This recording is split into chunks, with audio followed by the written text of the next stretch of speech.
Chicken curry একবার এই পদ্ধতিতে বানিয়ে দেখতে পারেন। স্বাদটা সত্যিই খুব সুন্দর হয়। তার জন্য প্রথমেই আপনারা কড়াইতে সরষের তেল নিয়ে নিন আর তাতে আলুগুলোকে ভালো করে ভেজে নিন। আর ভাজার সময় অতি অবশ্যই হলুদ আর নুনটা দিতে ভুলবেন না।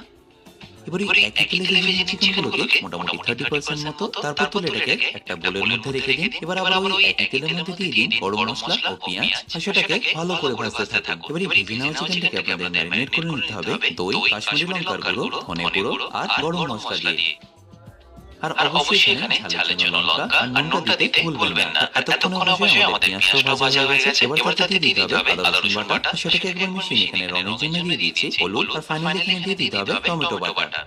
তারপর আলু আর ম্যারিনেটেড চিকেনটা দিয়ে ভালো করে একবার মিশিয়ে নিন। আর মেশানো হয়ে গেলে ঢাকা দিয়ে এটাকে কুক করে নিন মিনিমাম 10 থেকে 15 মিনিট। তারপর ঢাকাটা খুলে সামান্য একটু জল দিয়ে এটাকে একবার ভালো করে ফুটিয়ে নিন। আর সবশেষে ধনেপাতা ছড়িয়ে দিলে চিকেন কারি কিন্তু পারফেক্টলি রেডি।